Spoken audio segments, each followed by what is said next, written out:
2026년 3월 KF-21의 첫 양산기 출고식이 열린다는 사실은 단순한 일정 변경이 아니다. 이 한 줄의 일정은 대한민국 항공방산사의 흐름 자체가 바뀌는 순간을 의미한다. 불과 몇 년 전까지만 해도 KF-21은 언젠가 완성될 전투기, 아직은 시험과 검증의 영역에 머무는 기체로 인식됐다.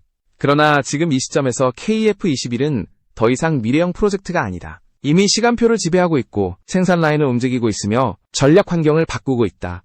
출고 시점이 반년이나 앞당겨졌다는 사실은 우연이 아니다. 이는 KF-21 블록1 개발이 당초 계획보다 훨씬 빠른 속도로 안정화 단계에 진입했음을 의미한다. 단순히 조립이 빨라졌다는 이야기가 아니다. 비행 제어, 항전 장비, 구조 강도, 기본 무장 통합까지 전반적인 체계가 예정보다 빠르게 정렬되고 있다는 뜻이다. 그래서 지금 방산업계에서는 블록2 개발 일정 역시 최대 18개월 가까이 앞당겨질 수 있다는 평가가 나오고 있다. 이 변화의 핵심은 명확하다. KF-21은 이제 개발 중인 전투기가 아니라 이미 양산 단계로 진입한 실전 플랫폼이라는 점이다. 1차 양산 물량 20대 가운데 상당수가 이미 생산 라인에서 실제 공정에 들어갔고, 이 기체들은 2027년까지 순차적으로 공군에 인도될 예정이다. 여기서 중요한 포인트는 숫자가 아니다. 이 20대는 단순한 초도 물량이 아니라 대한민국이 독자 전투기 생산 체계를 안정적으로 운용할 수 있는지를 증명하는 시험대이기 때문이다. 더 주목해야 할 대목은 2차 양산 물량이다. 블록2 개발 속도가 예상보다 빨라지면서 애초에 블록1 사양으로 납품될 예정이었던 기체들조차 블록2에 훨씬 가까운 상태로 전력화될 가능성이 높아졌다. 이는 초도 양산분부터 완성형에 가까운 전투기가 실전에 투입될 수 있다는 의미다. 전투기 개발 역사에서 이런 속도는 결코 흔하지 않다. 이 흐름을 국제사회도 놓치지 않았다. 최근 미국 주요 언론은 KF-21을 두고 한국이 초음속 전투기 제조국 대열에 공식적으로 진입했다고 평가했다. 단순한 국산 전투기 공개가 아니라 체계적인 개발과 양산 능력을 갖춘 국가로 자리매김했다는 의미다. 특히 가격 대비 성능, 운용 효율성 측면에서 KF-21이 기존 주력 전투기들과 비교해 상당히 경쟁력 있는 위치에 올라섰다는 점이 강조됐다. 해외 전문가들이 가장 놀라워한 부분은 국산화 비율이다. KF-21은 주요 부품의 약 70%를 국내 기술로 채웠다. 항공기 개발 경험이 상대적으로 짧은 국가가 이 정도 수준의 기술 자립도를 확보했다는 사실은 매우 이례적이다. 이는 단순히 부품을 국산으로 바꿨다는 이야기가 아니라 설계 이해도와 통합 능력이 그만큼 성숙 단계에 도달했음을 의미한다. 초기 개발 단계에서 회의적인 시선이 많았던 것도 사실이다. 기술 이전 문제, 외부 압력, 일정 지연 가능성까지 온갖 변수들이 거론됐다. 실제로 개발 과정에서 미국을 포함한 여러 국가로부터 정치적, 기술적 제약이 가해졌던 것도 부정할 수 없다. 그러나 지금 시점에서 분위기는 완전히 달라졌다. KF-21은 실전 배치를 눈앞에 둔 기체로 평가받고 있고, 한국은 독자적인 전투 항공기 개발 능력을 갖춘 국가로 확실히 인정받고 있다. 이 지점에서 KF-21의 의미는 단순한 무기체계를 넘어선다. 이는 대한민국이 기술 자율권을 실질적으로 확보했다는 상징이기 때문이다. 과거에는 특정 부품 하나, 소프트웨어 한 줄 때문에도 외부의 승인과 통제를 받아야 했다. 그러나 KF-21을 통해 한국은 전투기라는 가장 복잡한 무기체계에서 주도권을 쥐기 시작했다. 지금 KF-21이 서 있는 위치는 분명하다. 더 이상 가능성을 논하는 단계가 아니라 결과로 말해야 하는 단계다. 양산 일정, 성능 검증, 수출 경쟁력, 그리고 전략적 자립까지 모든 요소가 동시에 시험대에 올라 있다. 그리고 그 시험은 이미 시작됐다. 이제 질문은 이것이다. KF-21이 단순히 국산 전투기로 남을 것인가? 아니면 세계 전투기 시장의 판도를 흔드는 플랫폼으로 성장할 것인가? 그 답은 다음 단계에서 더욱 선명해진다. KF-21이 국제사회에서 주목받기 시작한 결정적인 계기는 단순한 기체 공개가 아니었다. 핵심은 이 전투기가 어떤 위치에서 어떤 경쟁 구도 속에 등장했느냐였다. 기존 전투기 시장은 이미 포화 상태에 가까웠고 미국과 유럽의 소수 기종들이 사실상 시장을 나눠 갖고 있었다. 이런 구조 속에서 한국산 초음속 전투기가 본격적인 양산 단계에 들어섰다는 사실 자체가 기존 질서를 흔드는 사건이었다. 해외 언론과 전문가들이 KF-21을 바라보는 시선은 명확하게 달라졌다. 과거에는 기술 시연용 기체 혹은 제한적인 국내 전력 보강용 전투기로 평가되던 KF-21이 이제는 글로벌 전투기 시장에서 실질적인 대안으로 언급되기 시작한 것이다. 특히 가격 대비 성능이라는 측면에서 KF-21은 매우 불편한 존재가 된다. 고가의 스텔스 전투기를 감당하기 어려운 국가들에게 KF-21은 현실적인 선택지로 떠오르고 있기 때문이다. 여기서 중요한 점은 KF-21이 완전한 스텔스 전투기를 표방하지 않았다는 사실이다. 대신 유지비, 가동률, 운용 효율성을 전면에 내세웠다. 이는 의도적인 전략 선택이었다. 실제 전장에서는 하루 이틀의 성능 차이보다 얼마나 자주, 얼마나 안정적으로 출격할 수 있느냐가 더 중요해지는 경우가 많다. KF-21은 이 지점을 정확히 파고들었다. 이 때문에 KF-21은 자연스럽게 비교 대상으로 거론되기 시작했다. 프랑스의 라팔, 그리고 미국의 고가 전투기들이 그 대상이다. 세대 구분만 놓고 보면 단순 비교가 무의미해 보일 수도 있다. 그러나 실전 운용과 예산이라는 현실적인 조건을 대입하는 순간 이야기는 완전히 달라진다. KF-21은 상대적으로 낮은 도입 비용과 유지비를 유지하면서도 현대 공중전에 필요한 핵심 능력을 이 지점에서 국제사회의 평가가 갈린다. 일부 국가는 여전히 브랜드와 정치적 안정성을 이유로 기존 강대국 전투기를 선호한다. 그러나 또 다른 국가들은 점점 KF-21에 관심을 보이기 시작했다. 단순히 싸기 때문이 아니라 특정 국가의 정치적 승인에 과도하게 얽매이지 않는 전투기 플랫폼이라는 점이 매력으로 작용하고 있기 때문이다. 이러한 흐름 속에서 KF-21의 국산화 비율은 다시 한번 중요한 의미를 갖는다. 핵심 항전 장비와 구조 설계에 대한 이해도가 높을수록 사용 국가는 운용 과정에서 더 큰 자율성을 확보할 수 있다. 이는 단순한 기술 문제가 아니라 주권의 문제로 이어진다. 실제로 여러 국가들이 과거 도입한 전투기에서 무장통합이나 개량 과정에서 심각한 제약을 겪어왔다.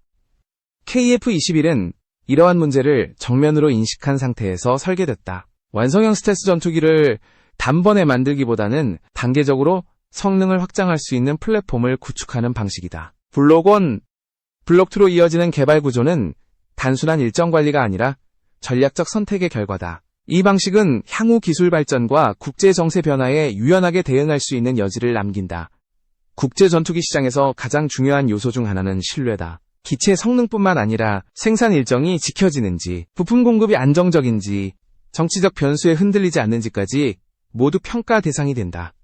KF-21이 양산 일정을 앞당기고 있다는 사실은 이 모든 요소에서 긍정적인 신호로 작용한다. 개발 일정이 통제되고 있다는 것은 그만큼 시스템이 안정화되고 있다는 의미이기 때문이다. 이제 KF-21은 더 이상 시험 무대에 서 있는 도전자가 아니다. 이미 경쟁 구도 안으로 들어왔다. 문제는 이 경쟁이 단순한 성능 비교가 아니라 정치, 경제, 전략이 얽힌 복합전이라는 점이다.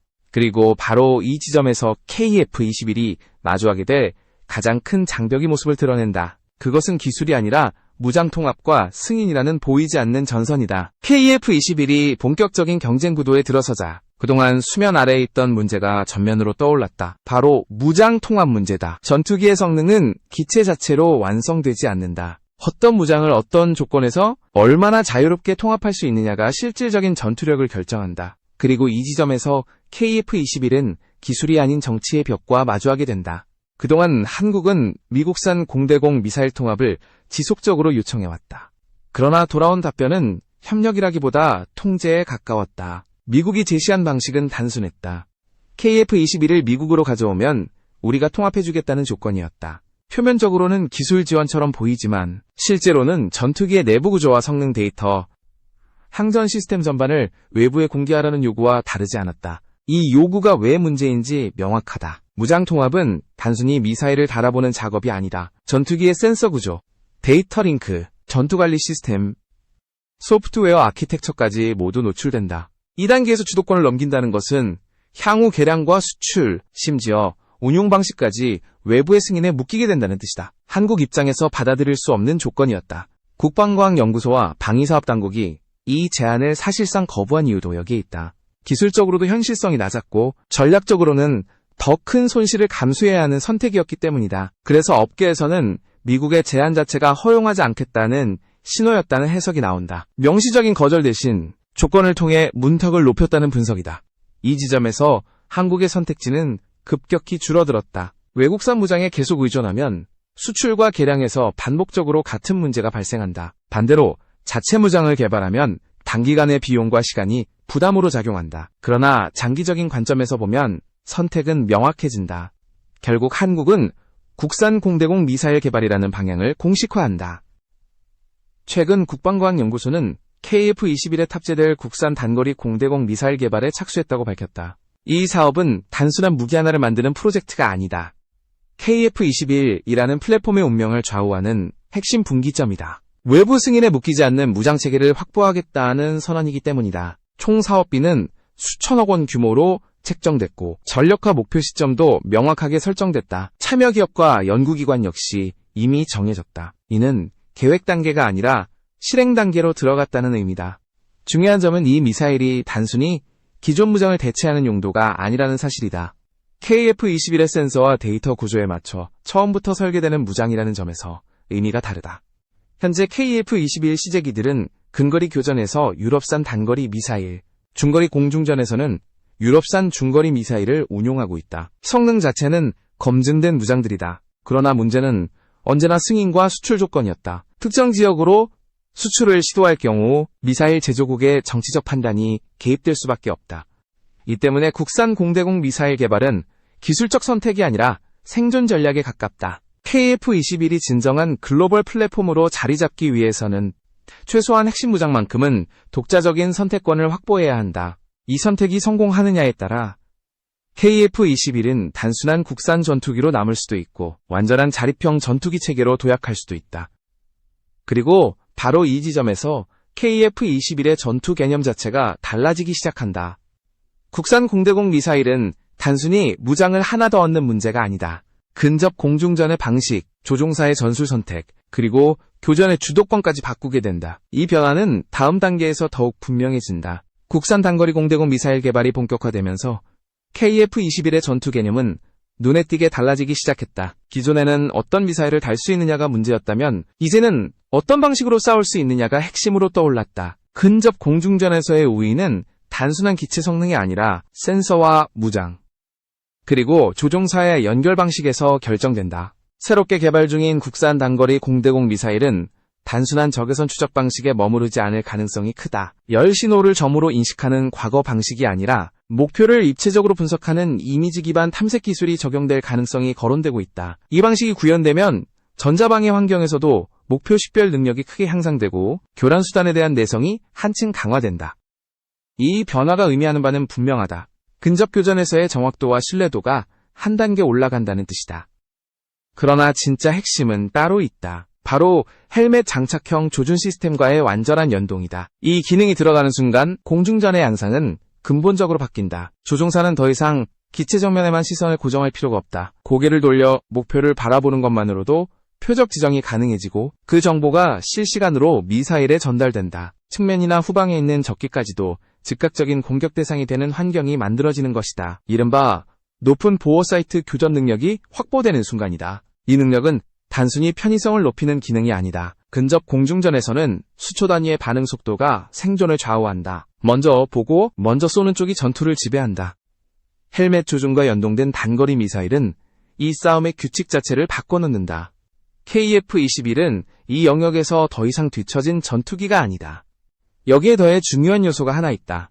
양방향 데이터 링크의 적용 가능성이다. 과거에는 단거리 미사일의 데이터 링크가 필수적이지 않다고 여겨졌다. 사거리가 짧고 교전 시간이 매우 짧았기 때문이다. 그러나 현대 단거리 미사일의 사거리는 이미 수십 킬로미터 수준으로 늘어났다. 이 거리에서는 비행 중 표적 정보를 수정하거나 상황 변화에 따라 유도를 보정할 수 있는 능력이 전투 결과를 좌우한다.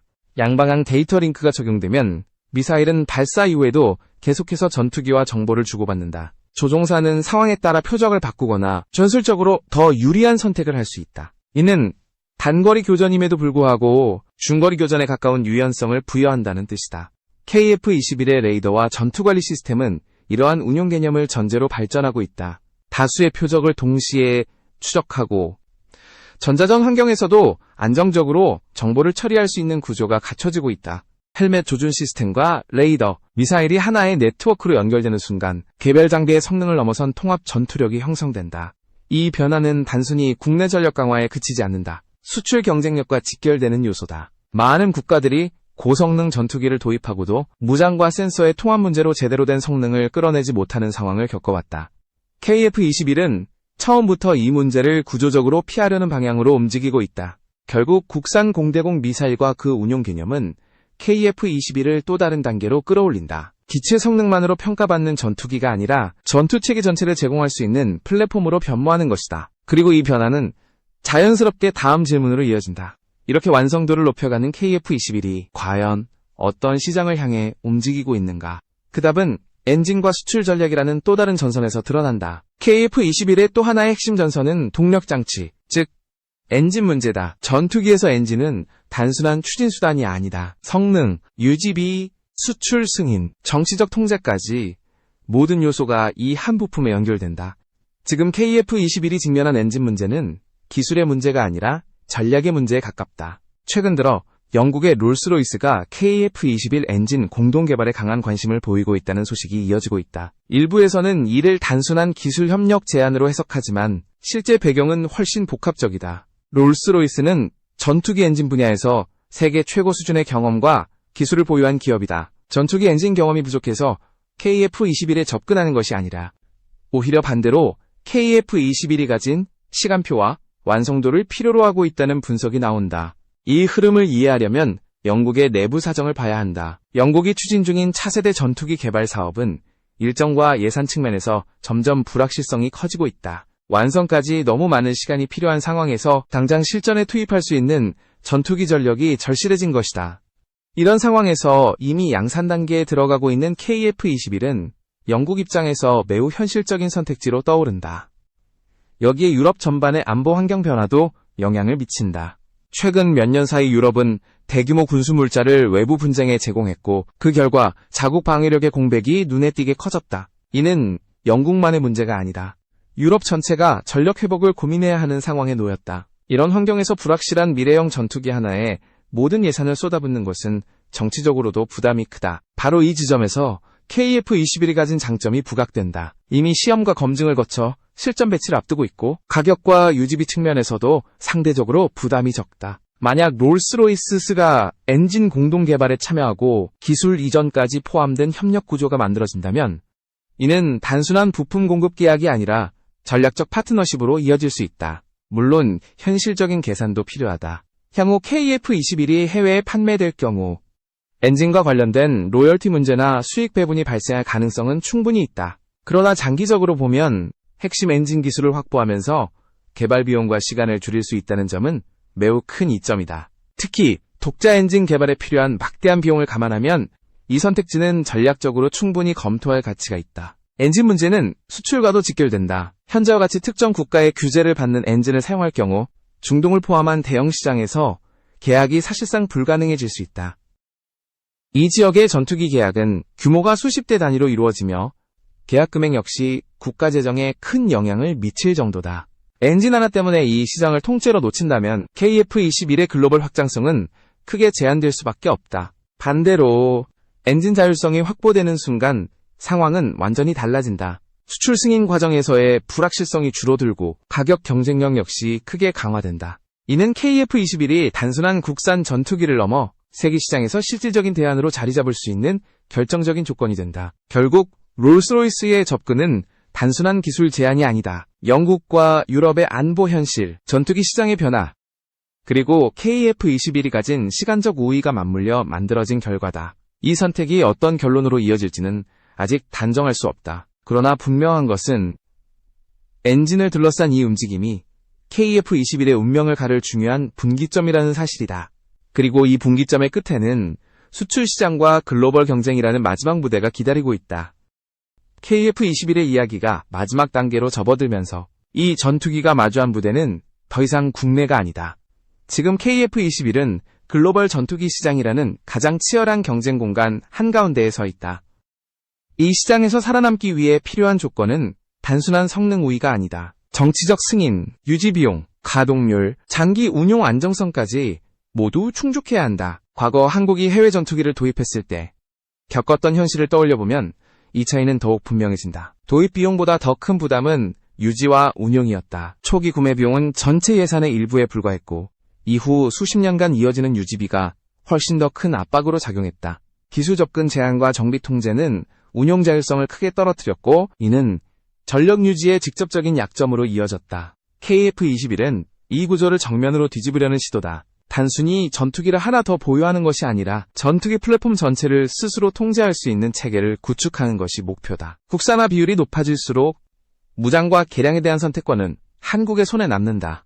이는 곧 전력 운용의 주도권을 의미한다. 생산체계 역시 중요한 변수다. KF-21의 양산 라인은 단순한 조립 공장이 아니다. 자동화와 데이터 기반 관리가 결합된 생산 구조는 일정 안정성과 품질 균일성을 동시에 확보하는 데 초점을 맞추고 있다. 이는 대량 생산이 필요한 해외 수출에서도 강점으로 작용한다. 안정적으로 기체를 공급할 수 있다는 신뢰는 구매국 입장에서 매우 중요한 요소다. 경제성 또한 빼놓을 수 없다. KF-21은 높은 가동률을 유지하면서도 유지 비용을 상대적으로 낮게 억제하는 것을 목표로 설계됐다. 이는 실전에서 매우 현실적인 장점이다. 아무리 성능이 뛰어나도 자주 띄울 수 없는 전투기는 의미가 없다. KF-21은 이 점에서 많은 국가들이 현실적으로 고민하는 해답에 가까운 위치에 있다. 이런 조건들이 맞물리면서 KF-21을 바라보는 국제사회의 시선도 변하고 있다. 일부 국가는 여전히 정치적 안정성을 이유로 기존 강대국 전투기를 선호한다. 그러나 점점 더 많은 국가들이 자국의 전략적 자율성을 중시하기 시작했고, 이 흐름 속에서 KF-21은 새로운 선택지로 부상하고 있다. KF-21의 진짜 의미는 여기서 드러난다. 이는 단순히 한 기종의 성공 여부가 아니다. 전투기라는 가장 복잡한 무기체계를 독자적으로 설계하고 생산하고 발전시킬 수 있는 국가로 도약했느냐의 문제다. KF-21은 그 가능성을 이미 현실로 바꾸고 있다. 앞으로 남은 과제는 분명하다. 성능 시험의 마무리, 무장 통합의 완성, 엔진과 수출 전략의 최종 결정. 이 모든 요소가 맞물려야 KF-21은 진정한 글로벌 플랫폼으로 자리 잡을 수 있다. 그러나 한 가지는 분명하다. 지금 이 순간 대한민국은 더 이상 전투기를 구매하는 나라가 아니라 전투기의 미래를 설계하는 나라로 이동하고 있다는 사실이다. KF-21의 여정은 아직 끝나지 않았다. 그러나 이미 돌아갈 수 없는 지점은 지났다. 이제 이 전투기는 결과로 말해야 하는 단계에 들어섰고, 그 결과는 곧 세계 시장에서 평가받게 될